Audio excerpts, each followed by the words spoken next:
Bien, mis hermanos, entonces espero que hayan disfrutado el tiempo libre, espero que hayan hecho actividades que les traigan gratos recuerdos, desde deportes hasta caminata, especialmente en medio de la comunión de los santos, pasando tiempo juntos como hermanos en Cristo, sabiendo que esa será la rutina por la eternidad. Así que eso es algo delicioso de los campamentos, poder estar juntos con los hermanos, comiendo, estudiando, haciendo fila para el baño, saliendo a jugar, saliendo a caminar, porque somos realmente hermanos en Cristo. Bueno, entonces procedemos a el siguiente estudio. Terminamos nuestras consideraciones acerca del señorío de nuestro precioso Salvador, Cristo Jesús. Y terminamos con este pasaje, estos versículos en el capítulo 2 de Filipenses. Voy a leerlos nuevamente. Por lo cual Dios también lo exaltó hasta lo sumo, Dios el Padre, a su Hijo, nuestro Señor Jesucristo, y le dio un nombre que es sobre todo nombre, para que en el nombre de Jesús se doble toda rodilla. Y los que están en los cielos y en la tierra y debajo de la tierra, y toda lengua confiese que Jesucristo es el Señor, para gloria de Dios Padre. Entonces estamos viendo un reconocimiento máximo, excelso, de parte del Padre hacia el Hijo, declarándolo Señor glorioso y poderoso sobre todas las cosas. Y dice que esta declaración del Padre y esta satisfacción del Padre en brindarle gloria al Hijo es causada por algo, por lo cual. Ese por lo cual es lo que dicen los versículos inmediatamente anteriores en Filipenses capítulo 2. Dice que nosotros debemos imitar el sentir que hubo en el Señor Jesús, el cual, siendo en forma de Dios, no estimó ser igual a Dios como cosa a que aferrarse, sino que se despojó a sí mismo, y estando en la condición de hombre, se humilló hasta la muerte, y muerte de cruz. Entonces, aquí empieza nuestra conexión entre el magnífico señorío de nuestro Señor Jesucristo, que es desde la creación misma, desde el inicio de los tiempos, porque en Él fueron creadas todas las cosas, hasta el final de los tiempos y la indefinida eternidad, donde Él será reconocido como Rey de Reyes y Señor de Señores. Y en el centro de eso, su majestad reflejada en su creación y su exaltación por parte de la satisfacción del Padre, convergen en lo que Él hizo en la cruz, cuando se humilló a sí mismo, aunque los que estamos en una condición de humillación somos nosotros. Y Él se hizo semejante a nosotros, y estando en la condición de hombre, padeció la muerte, y muerte de cruz. Bueno, entonces sabemos en dónde vamos en nuestro plan de estudios, y nos corresponde hablar de la justificación. La palabra de la cruz, la locura de la predicación de la cruz, tiene todo que ver con la justificación. Entonces, allí en nuestro versículo central, nuestros dos versículos centrales, aparece el término justificación. Dice que por la gracia de Dios estamos en Cristo Jesús, el cual nos es hecho estas cosas maravillosas, de las cuales yo tengo el honor en este momento de hablar con algún grado de detalle sobre la justificación, algo que Cristo nos es delante de Dios por la gracia de Dios. Quiero tomar algunos minutos para seguir explotando el contexto, porque estos versículos alcanzan mucha más riqueza cuando consideramos en medio de qué discurso están siendo presentados los versículos 30 y 31. Entonces, acá hay como una síntesis de los versículos desde el 18 al 31. No es que hay palabras que sobren, sino que para facilitar un poco mi trabajo hacia la justificación, entonces he omitido algunas partes. Dice, porque la palabra de la cruz es locura a los que se pierden, pero a los que se salvan es poder de Dios. Pues está escrito, destruiré la sabiduría de los sabios y desecharé el entendimiento de los entendidos. Entonces el pasaje está diciendo que está escrito, está haciendo una citación del Antiguo Testamento, según la cual Dios había prometido destruir la sabiduría de los sabios y desechar el entendimiento de los entendidos. ¿Dónde está eso? Lo podemos encontrar en Isaías capítulo 29, versículo 14, donde en nuestra Biblia en español leemos de esta forma: Por tanto, he aquí que nuevamente excitaré yo la admiración de este pueblo con un prodigio grande y espantoso, porque perecerá la sabiduría de sus sabios y se desvanecerá la inteligencia de sus entendidos. Realmente, cuando estaba preparando este estudio, que además fue una cosa muy súbita, providencialmente al Señor así le plació, pero hasta ayer al mediodía suponía que iba a enseñar Cristo la santificación. Y mi hermano Daniel me hizo el favor de ser más detallado mirando el horario que yo, y vimos que en el horario estaba programado para hablar de Cristo nuestra justificación. Entonces ha sido una avalancha de pensamientos acelerados durante estas horas, pensando en la justificación. Y bueno, entonces mirando cómo enfocaba este tema, pues tan impactante como todos los otros, pero en el cual no había meditado suficientemente en los últimos días. Entonces volví a este pasaje de Isaías, que es el que está citado allí en el contexto, en 1 Corintios capítulo 1, y es supremamente interesante como Dios llama esto un prodigio grande y espantoso. No puedo tomar más tiempo, lamentablemente, para profundizar en eso, pero vemos hasta el lenguaje apocalíptico aquí, con este prodigio grande y espantoso. ¿Y cuál es ese prodigio grande y espantoso? Que la sabiduría de los hombres y la inteligencia de los hombres sería desvanecida, sería arruinada, sería avergonzada para nuestro beneficio. Paradójico. Entonces, el haber arruinado la sabiduría de los sabios, haber desechado el entendimiento de los entendidos, es parte de esto que el contexto nos sigue mostrando, que lo insensato de Dios es más sabio que los hombres y lo débil de Dios es más fuerte que los hombres. Es una frase muy llamativa, también merecería un buen tiempo de consideración. ¿Cómo es que habla de lo insensato de Dios y cómo es que habla de lo débil de Dios? Bueno, en resumen, sabemos que Dios no tiene nada insensato y tampoco no hay algo débil en Dios de ninguna manera. Dios es el sabio, Dios es el fuerte, perfectamente sabio, absolutamente fuerte.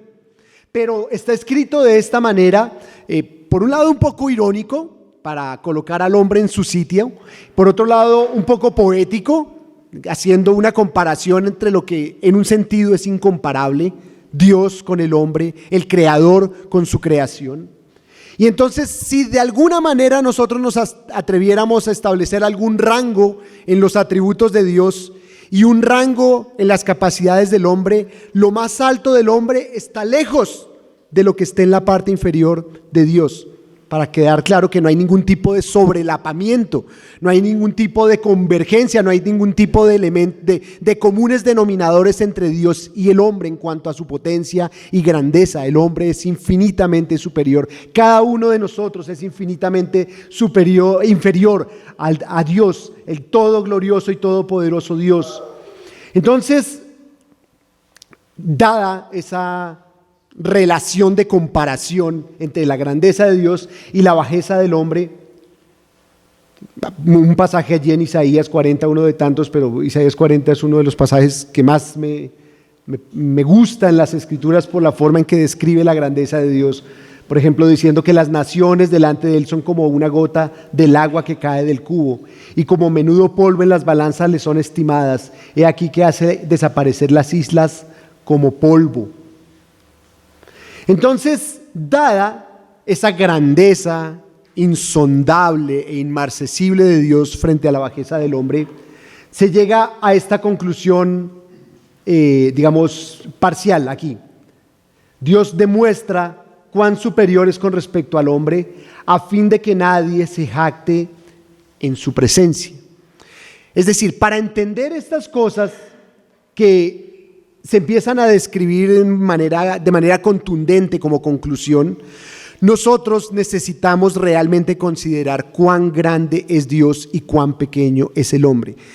Allí hay mucho de la habilidad para poder disfrutar cuando las Escrituras nos dicen lo que es Cristo Jesús para nosotros.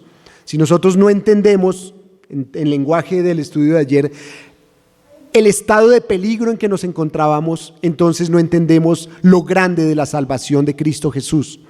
Es una situación análoga. Si nosotros no entendemos las diferencias que hay en escala entre Dios y el hombre, nosotros no le vamos a poder sacar el jugo a estas declaraciones, en particular a la declaración de la justificación que es Cristo para nosotros. Entonces, arranca el Salmo 24, dice: de Jehová es la tierra y su plenitud, el mundo y los que en él habitan, porque él la fundó sobre los mares y la afirmó sobre los ríos. Dada la grandeza de Dios, establecida la insondabilidad de Dios, se pregunta: ¿quién pues subirá al monte de Jehová? ¿Quién estará en su lugar santo? Sabiendo cuán admirable y asombroso es Dios, entonces, si a uno se le ocurre la pregunta: ¿quién puede estar delante de Dios? ¿Quién puede presentarse ante Dios? ¿Quién sería digno de ser admitido en la presencia de Dios? La respuesta es la que lo lleva a uno a admirar la justificación que Cristo nos ha regalado. Entonces, aquí tenemos una pequeña gráfica infinitamente inferior a lo que el preámbulo de este versículo 30 y 31 nos está mostrando. Frases coloquiales en Colombia tenemos dos muy buenas. Una es pelea de toche con guayaba madura, ¿cierto? Se sabe bien quién gana. La otra es pelea de tigre con burro amarrado. También se sabe claramente quién gana. Así funciona cualquier comparación del hombre frente a Dios y de sus conceptos y sus nociones frente a los conceptos, las nociones y las virtudes de Dios. Entonces, establecido esto, acá arranca un pero. En realidad los versículos 30 y 31 arrancan con un pero. Ese pero es precisamente el que hace necesario explicar las cosas que hemos dicho.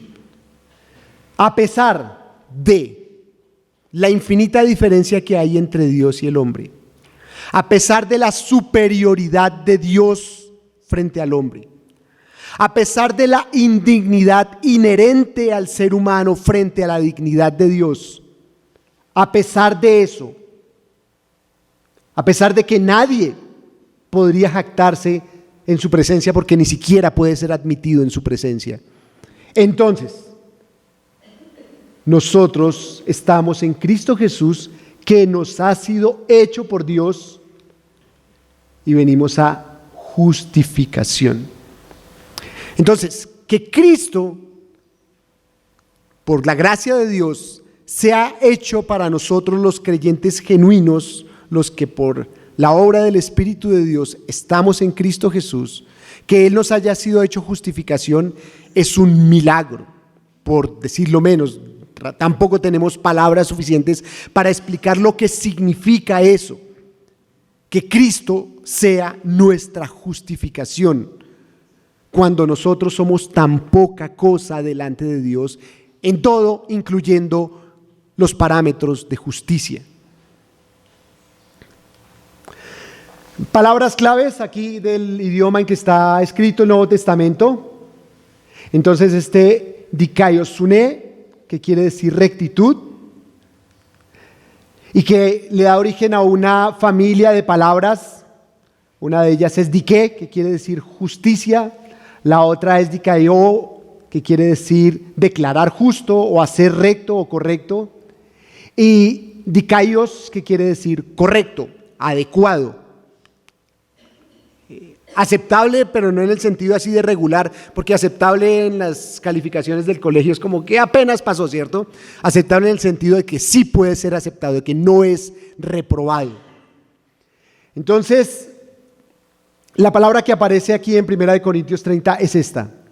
Está hablando de rectitud o, pero si se me permite, perfección en un contexto de evaluación y juicio. Entonces, Cristo Jesús nos ha sido hecho por Dios perfección, nos ha sido hecho por Dios rectitud, nos ha sido hecho por Dios pureza. No es eso lo que quiere decir esa palabra en el sentido de limpieza, sino de algo que satisface el estándar. Entonces habla el Señor Jesucristo directamente allí en Mateo capítulo 5 y dice: de manera que cualquiera que quebrante uno de estos mandamientos muy pequeños y así enseñe a los hombres, muy pequeño será llamado en el reino de los cielos. Pero cualquiera que los haga y los enseñe, este será llamado grande en el reino de los cielos. Porque les digo que si su justicia no fuera mayor que la de los escribas y los fariseos, no entrarán en el reino de los cielos. Entonces el Señor Jesucristo está predicando, está enseñando, está mostrándonos al Padre a través de sus palabras. Y está diciendo que el reino de los cielos se ha acercado. Ese es el resumen de la predicación del Señor Jesucristo cuando inicia su ministerio. El reino de los cielos se ha acercado. Y curiosamente, en el Sermón del Monte, digamos en la primera predicación ya explícita, según el relato de Mateo, viene a decirnos que si nuestra justicia no es mayor que la de estos estándares, entonces no entraremos en el reino de los cielos. Hay una paradoja allí. Él viene a decir que el reino de los cielos se ha acercado y empieza a predicar lo lejos que está el reino de los cielos. Tiene que ser mayor, al menos tiene que ser mayor que la de los escribas y los fariseos. ¿Quiénes eran los escribas y los fariseos? El referente social de rectitud y justicia. Hoy en día los conocemos como hipócritas, ¿cierto? Cuando hoy en día, por causa de la cristianización de la sociedad, se habla de fariseos, tiene una connotación negativa. Bueno, y no puede ser muy diferente la conclusión después de que uno ve lo que el Señor Jesús dice de ellos. Pero la verdad es que si nosotros camináramos con ellos en aquel momento histórico, esas personas eran el referente de rectitud. Era lo que a los ojos de los hombres representaba ser correcto.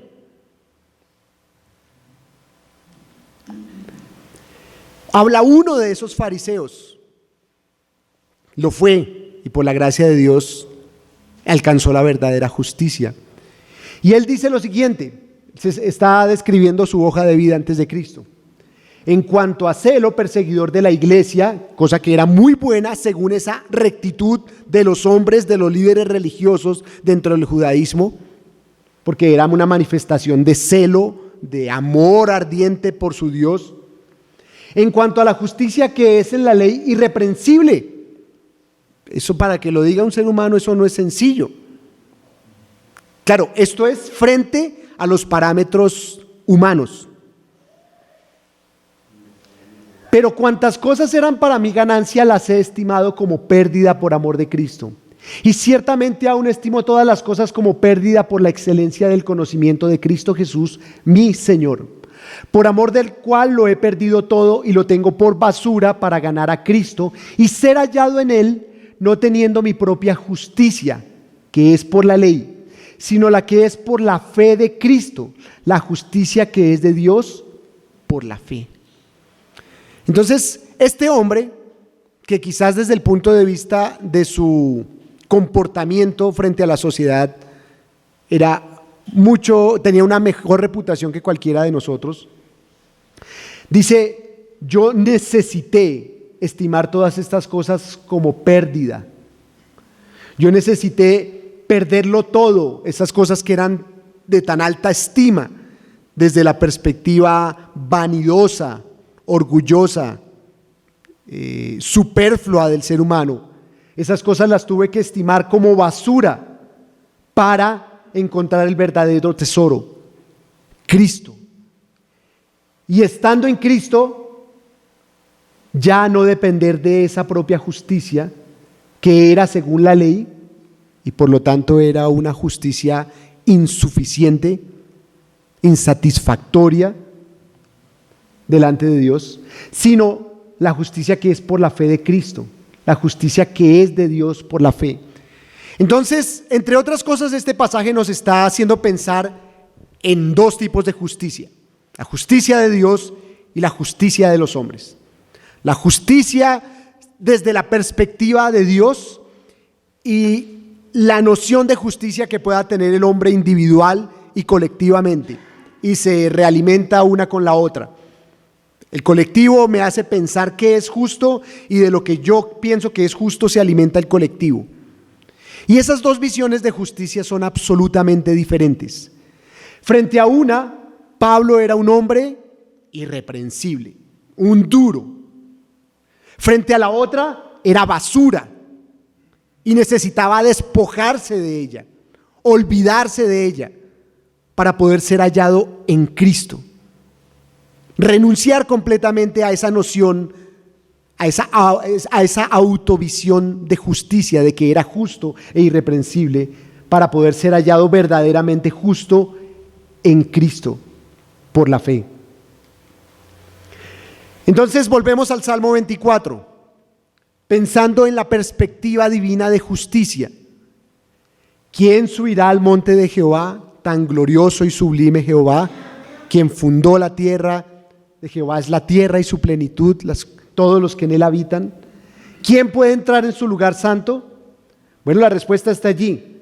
El limpio de manos y puro de corazón, el que no ha elevado su alma a cosas vanas, ni jurado con engaño. Él recibirá la bendición de Jehová y la justicia del Dios de salvación.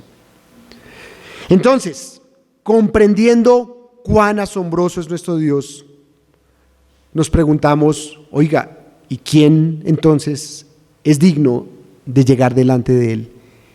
¿Quién puede ser admitido delante de Él? Y no es que no haya respuesta, sí hay una respuesta, y la respuesta en realidad es simple. Solo que la respuesta es aterradora para todos nosotros. Solamente alguien que sea limpio de manos y puro de corazón y que no ha jamás elevado su alma a cosas vanas, ni jamás engañó.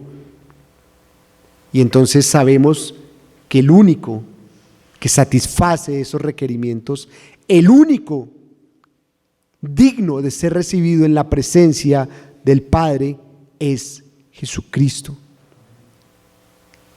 el que se humilló y se entregó a sí mismo, se hizo semejante a los hombres y estando en la condición de hombre padeció la muerte. Entonces, frente a la justicia de Cristo nos pasa esto, que yo creo que esta imagen la han visto todos en algún momento en su celular o por ahí en internet. Eso es el hombre cuando piensa en justicia, inflado, sobreestimado, sobrevalorado, sea cual sea la cosa por la cual la sociedad lo podría reconocer o declarar como una persona decente, entonces cree que eso es suficiente, que eso es impresionante delante de Dios.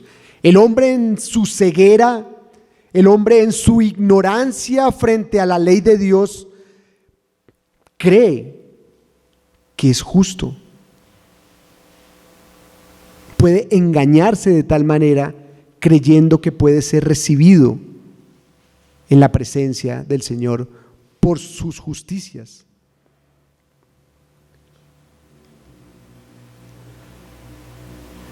Dice Hebreos, esto es Hechos, esto no es Hebreos. Por cuanto ha establecido un día en el cual juzgará al mundo con justicia. Está Pablo predicando el Evangelio y está hablando del Señor Jesucristo. Bueno, está hablando del Padre acerca del Señor Jesucristo. Hay un día en el cual Él juzgará al mundo con justicia por aquel o a través de aquel varón a quien designó. Sabemos que este es Cristo. Dando fe a todos con haberle levantado de los muertos. Entonces, una cosa debe saber el hombre de Dios. Bueno, muchas cosas necesitamos saber. Una de ellas es que Dios un día juzgará al mundo con justicia. Está establecido para los hombres que mueran una sola vez y después de esto el juicio. Eso es algo que el hombre no debería perder jamás de vista. Hay muchas cosas en que el ser humano invierte su tiempo, invierte su meditación, invierte su reflexión, invierte su consideración. Pero la mayoría de estas son absolutamente irrelevantes comparado con esto. Dios ha determinado que un día juzgará al mundo y lo va a juzgar con justicia. ¿Con cuál justicia? Con la suya, ¿no?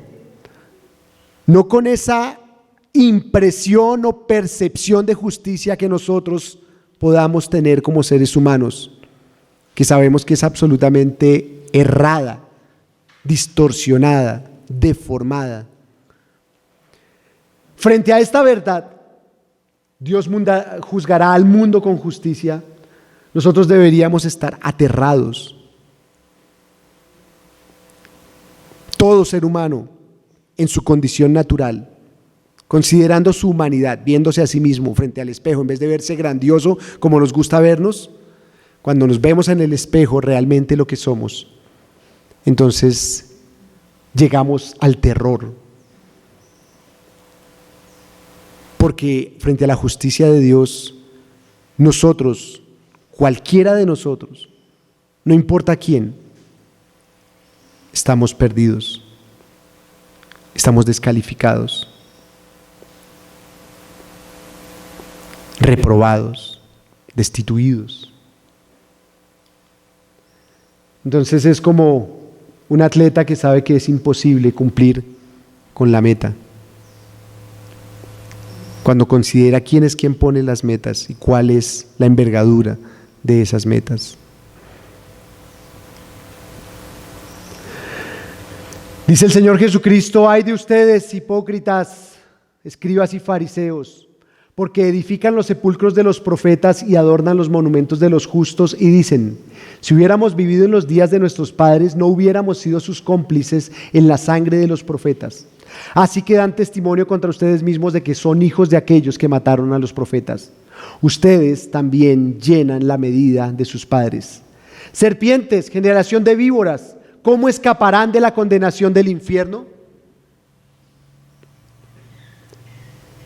El Señor Jesucristo le está diciendo esto a personas que habían refinado un discurso, habían refinado un ideario según el cual ellos eran justos, al punto que ellos hacían monumentos para los profetas que sus padres habían matado, asesinado, porque hablaban de la ira y de la indignación de Dios.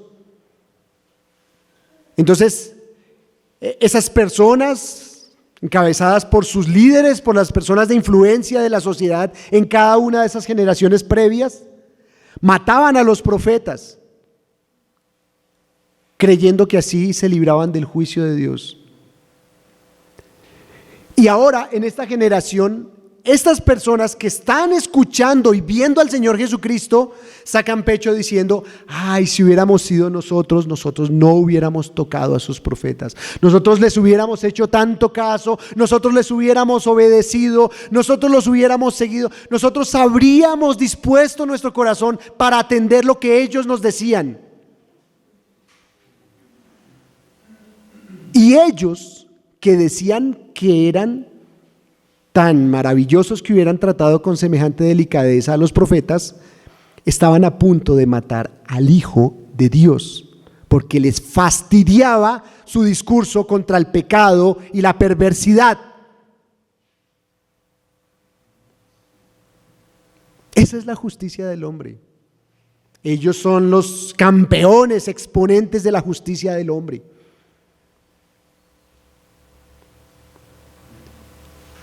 Y por eso necesitábamos a alguien verdaderamente justo, que contara por nosotros, porque ni aún los mejores exponentes que pudiéramos buscar de rectitud dentro de los hombres durarían un segundo ante el fuego consumidor del Señor.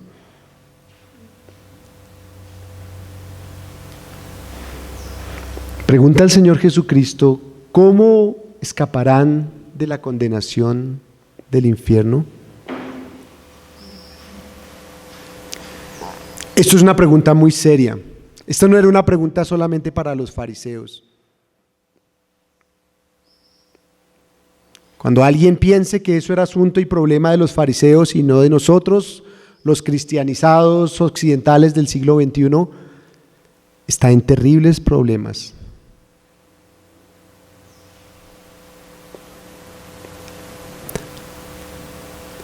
El Señor Jesucristo fue quien habló del infierno. El Señor Jesucristo fue quien habló de la condenación eterna. El Señor Jesucristo fue quien habló del fuego que no se apaga, el gusano que nunca muere.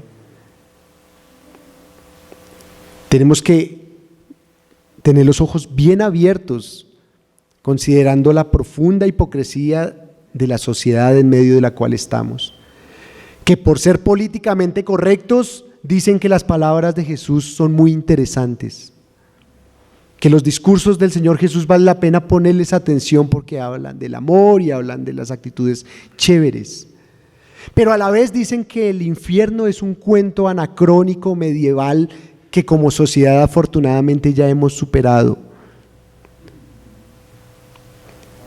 Eso es absolutamente absurdo, es absolutamente inconsecuente decir que las palabras de Jesús son bonitas y decir que las palabras de Jesús son mentira, porque dentro de las palabras de Jesús está el fuego eterno, dentro de las palabras de Jesús está el infierno, y al Señor Jesús o se le cree o se le rechaza. No se le reciben cositas, pero se le desprecia. Eso no es con Dios así.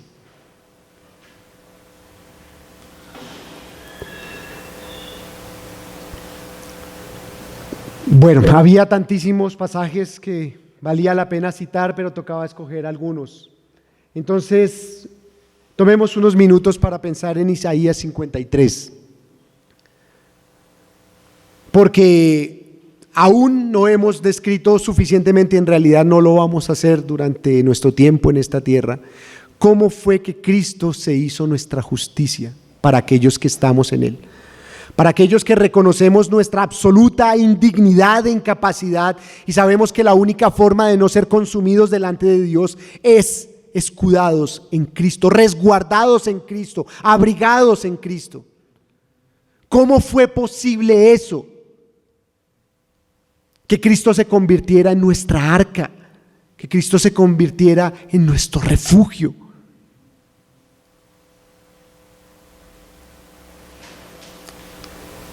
Habla por supuesto del Señor Jesucristo, aunque fue profetizado siglos antes del Señor Jesucristo. Mas Él herido fue por nuestras rebeliones, molido por nuestros pecados. El castigo de nuestra paz fue sobre Él y por su llaga fuimos nosotros curados. Todos nosotros nos descarriamos como ovejas, cada cual se apartó por su camino, mas Jehová cargó en Él el pecado de todos nosotros. Angustiado Él y afligido, no abrió su boca. Como cordero fue llevado al matadero y como oveja delante de sus trasquiladores enmudeció y no abrió su boca. Con todo eso Jehová quiso quebrantarlo, sujetándolo a padecimiento. Cuando haya puesto su vida en expiación por el pecado, verá linaje, vivirá por largos días, y la voluntad de Jehová será en su mano prosperada.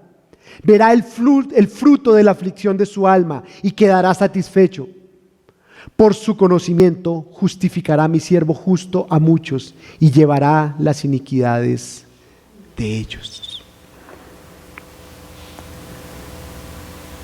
El Cordero de Dios que quita el pecado del mundo. El siervo sufriente,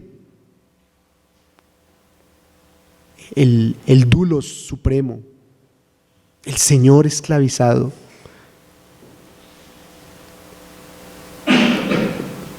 Cargado con el peso de nuestros pecados como un cordero, aunque nosotros éramos los descarriados.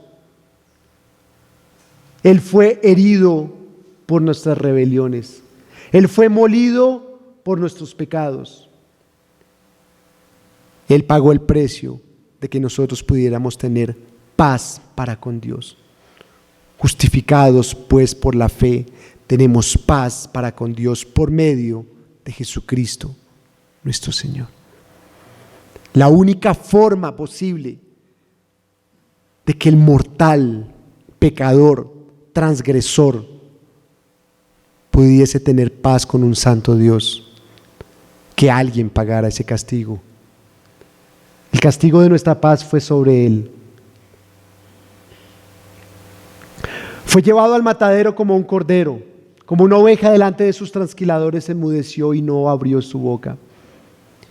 Y estando en esa actitud de sumisión, en esa actitud de rendición, aquel que merece la rendición, la adoración, la sumisión, como conversamos en nuestro estudio anterior, aquel que merece toda la veneración, toda la postración, él, sujeto, en actitud de sometimiento, no abrió su boca y se dispuso delante del Padre a que se hiciera su voluntad. Y la voluntad de Dios se hizo. Y Jehová lo quebrantó, sujetándolo a padecimiento. El justo, el único verdaderamente justo, por los injustos. ¿Para qué? Para que nosotros, los injustos, pudiésemos ser hechos justicia de Dios en Él, en Cristo. Por eso todo se trata de Cristo, por eso todo es para Cristo, por eso de Él, por Él y para Él son todas las cosas. Porque solamente en Él tenemos esperanza. Él puso su vida en expiación por el pecado, de manera que verá linaje y vivirá por largos días, y la voluntad de Jehová será en su mano prosperada, al punto que su Padre le ha dado un nombre que es sobre todo nombre, y en su nombre se doblará toda rodilla, y toda lengua le confesará como Señor. Gran aflicción de su alma, pero no fue una aflicción sin fruto, ¿cierto? El Señor Jesucristo verá el fruto de la aflicción de su alma, lo está viendo. Y lo seguirá viendo cuando esa glorificación llegue a la plena consumación. Cuando nosotros seamos librados, todos sus hijos, de este cuerpo de muerte y podamos disfrutar con Él de la máxima expresión de su reino, donde prevalece la justicia por siempre. Por su conocimiento justificará mi siervo justo a muchos y llevará las iniquidades de ellos. Aquel que conoce efectiva y genuinamente a ese siervo sufriente que llevó las iniquidades en sustitución por los transgresores, aquel es justificado, es hecho justo, porque el justo ya se entregó por él y pagó el precio, y lo pagó a perfecta y absoluta satisfacción.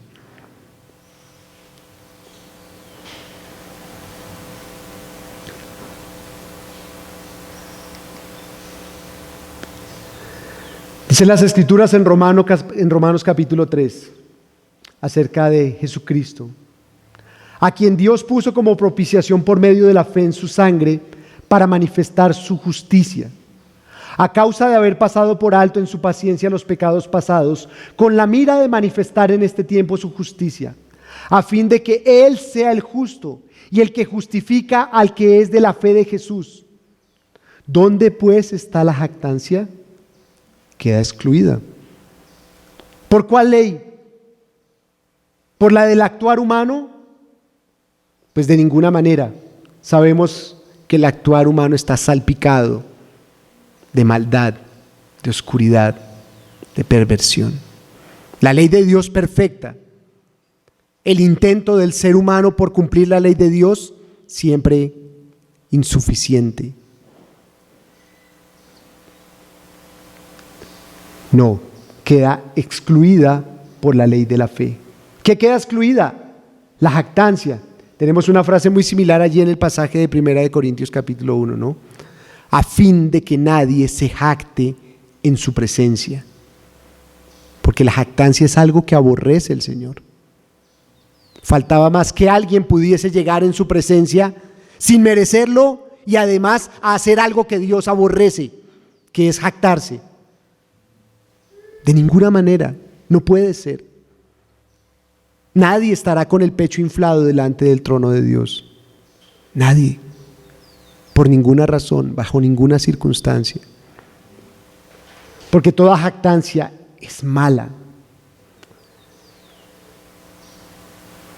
Bueno, no quiero sobrepasarme mucho porque sé que, o me imagino que en el último estudio acerca del que se gloríe el Señor, se hablará bastante de la jactancia.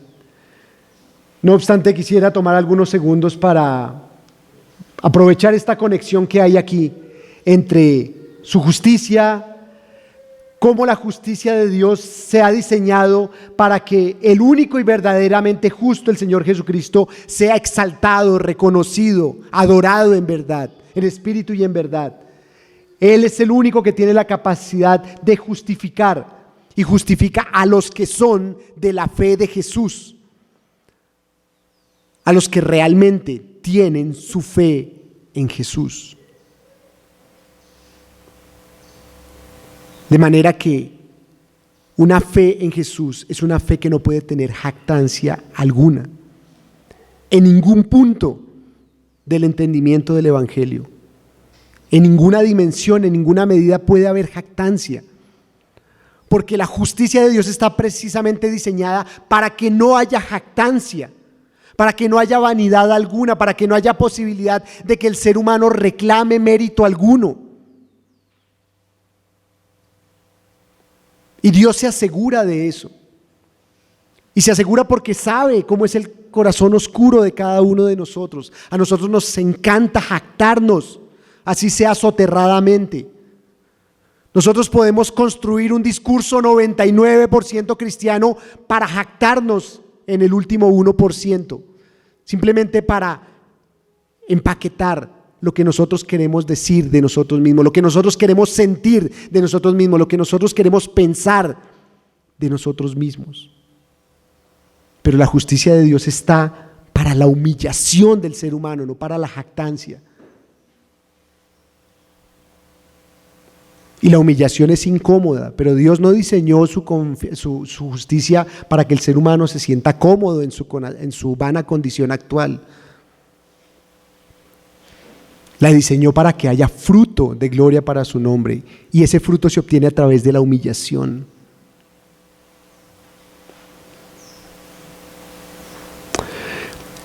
Esta jactancia, que no es de ninguna manera admitida frente a su trono eterno y glorioso, tampoco es buena en esta tierra. No podemos pensar que la jactancia queda excluida cuando lleguemos delante del juicio de Dios, pero en esta tierra yo sí me puedo jactar de alguna forma de mi justicia. Yo sí me puedo jactar de alguna manera de mi rectitud. No tiene sentido, el Evangelio es íntegro. Y en ese sentido está diseñado atemporalmente para cumplir sus propósitos en todo momento.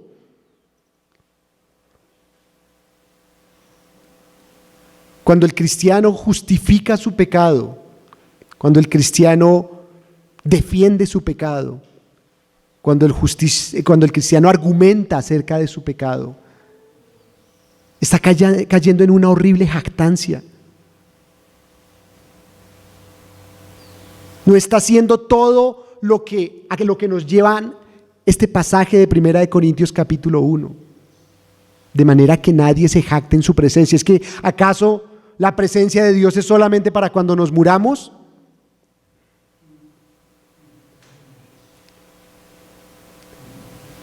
Nosotros no podemos reclamar justicia alguna, sea que pensemos en el momento del juicio o sea que pensemos en nuestro caminar diario en esta tierra.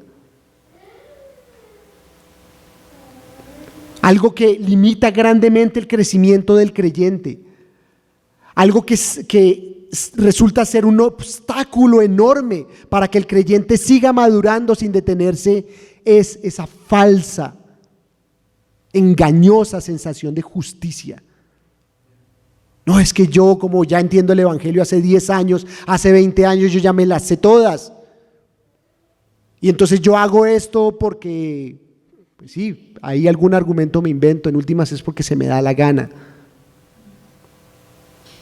Y si alguien viene a confrontarlo, si alguien viene a amonestarlo, entonces viene un discurso de jactancia. En vez de la humildad propia de reconocer plenamente que nuestra justicia es Cristo, en todo sentido. Y cualquier cosa que no hacemos en Cristo, a la luz de Cristo, a la semejanza de Cristo, es pecado y es parte de esa justicia vana y fútil de la cual tenemos que desprendernos.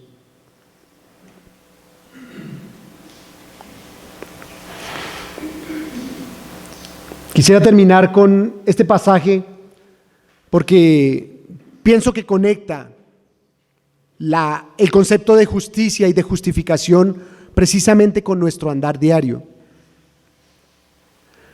¿No saben que los injustos no heredarán el reino de Dios? Ya a estas alturas, después de ver lo que hemos visto, sobre todo después de cada cosa que cada uno de nosotros ha podido leer y leer en las Escrituras, es obvio que ningún injusto puede heredar el reino de Dios.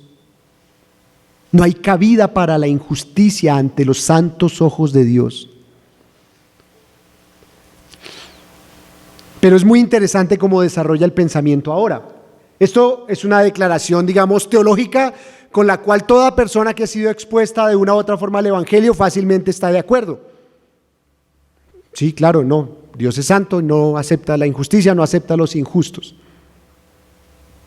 Entonces dice, no hierren, ni los fornicarios, ni los idólatras, ni los adúlteros, ni los afeminados, ni los que se echan con varones, ni los ladrones, ni los avaros, ni los borrachos, ni los maldicientes, ni los estafadores heredarán el reino de Dios. Y esto eran algunos, mas ya han sido lavados, ya han sido santificados, ya han sido justificados en el nombre del Señor Jesús y por el Espíritu de nuestro Dios. No sé si se ve claramente el efecto terrenal y temporal de la justificación de la cual hemos sido objeto por parte de Cristo, los que estamos en Cristo, supuestamente.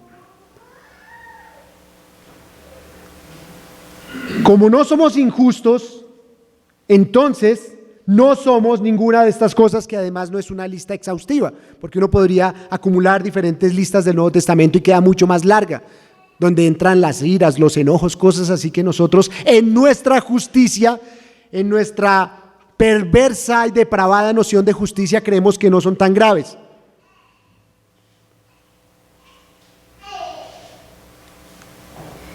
Pero la forma en que se manifiesta temporalmente que alguien no es injusto es que no sea una de estas cosas.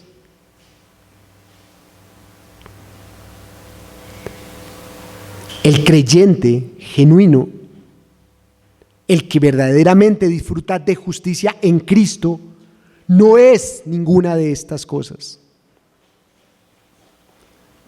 Paréntesis, algo que no termino de entender, que puede haber una caída, que puede haber un desliz, que puede haber un tropiezo. Abogado tenemos. Las Escrituras son francas en eso, sí. Mientras estemos en este cuerpo de muerte, habrá caídas. Pero una cosa es que alguien que tiene una lucha fuerte con el alcohol se emborrache, y otra cosa es que él sea un borracho. Y eso para cualquiera de las cosas de estas listas de las Escrituras. No somos esos los que verdaderamente estamos en Cristo. ¿Por qué? Porque primero éramos, del verbo ya no, como dice por ahí el chavo, ¿no? Porque hemos sido lavados, porque hemos sido santificados, porque hemos sido justificados. Por eso estamos diciendo que aquel que está en Cristo ha sido justificado por Cristo. Cristo es su justicia delante del Padre. Y por lo tanto ya no es de estas cosas que aborrece el Padre. Volvemos al punto que mencionamos en los dos estudios anteriores. Que alguien diga que Cristo es todo y se sepa el pasaje de memoria. Es que Cristo es mi justificación, Cristo es mi redención, Cristo es mi santificación, Cristo es mi sabiduría. Pero es una de estas cosas, es injusto. Eso dice la palabra de Dios. no heredará el reino de Dios. ¿Qué más puedo decir yo?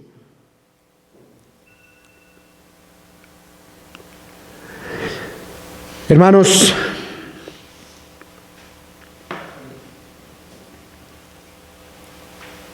bueno, antes de orar quisiera tomar unos segundos para mencionar que quizás entre nosotros hay alguna persona que es relativamente nueva o que quizás vino por primera vez al campamento, en el sentido que no había estado en campamento, quizás nunca ha ido un domingo a la congregación o hace poquito está asistiendo y Dios le animó a venir al campamento.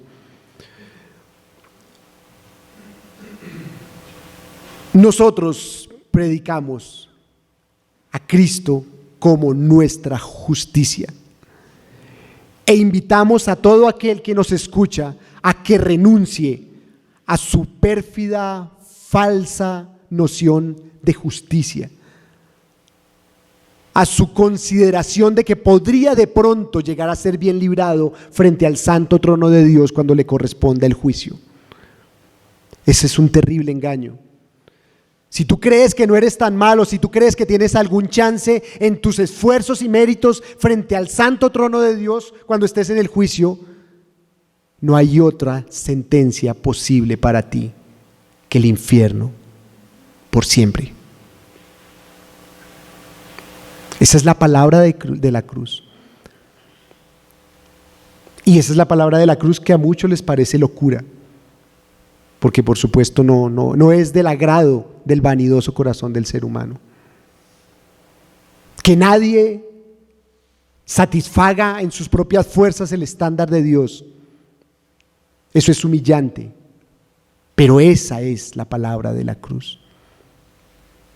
Y por eso Cristo vino a hacer lo que hizo. Porque los injustos no teníamos absolutamente ningún chance, no teníamos absolutamente ninguna oportunidad, no teníamos absolutamente ninguna esperanza de ser declarados inocentes frente al juicio de Dios. Porque la lista de transgresiones en contra de cada uno de nosotros sería interminable. Y por eso nosotros te pedimos, ríndete a Jesús. Arrepiéntete de tus pecados. Eso que tú llamabas justicia, tu propia justicia, en realidad es una mole de pecado delante de Dios. Incontables transgresiones de la ley de Dios. Tienes que renunciar a ello, tienes que arrepentirte de ello. Tienes que reconocer que de ninguna manera, por tus propias fuerzas, te podrías salvar de la sentencia que esas transgresiones ameritan. Y necesitas humilladamente llegar a Cristo y pedir su perdón. Y Cristo te lo ofrece plenario, completo, perfecto. Porque Él pagó el precio, satisfizo la ira de Dios, nos justificó, no solamente se sentó en el trono a decir ustedes son justos, no, vino a pagar la deuda para hacernos justos a quienes en Él creemos y esperamos. Vamos a orar. Padre Santo, la verdad es que no hay habilidad humana ni tiempo suficiente para poder expresar plenamente lo que significa que por tu gracia a quienes esperamos en Él, Cristo nos ha sido hecho rectitud, justicia satisfactoria delante de ti. Eso es indescriptible para nosotros en palabras humanas, porque son tantas nuestras faltas, porque es tan enorme nuestra indignidad y es tan colosal tu perfección y pureza, Señor, que solo podemos regocijarnos y como niños admirados asombrarnos en que a través de Cristo Tú nos adoptas como hijos porque nos ves justos, herederos de tu reino de justicia. Gracias por ese milagro. Gracias por ese regalo. Y gracias por todas las implicaciones que eso tiene para nuestro terreno peregrinar, salvándonos, liberándonos, enseñándonos lo que es la verdadera justicia, confrontándonos con aquel que es el verdaderamente justo, a quien estamos llamados a seguir e imitar mientras nos recibes en tu morada celestial. Gracias por la justicia preciosa que nos ha sido regalada en Cristo Jesús, a quienes a sus pies hemos llegado. Amén.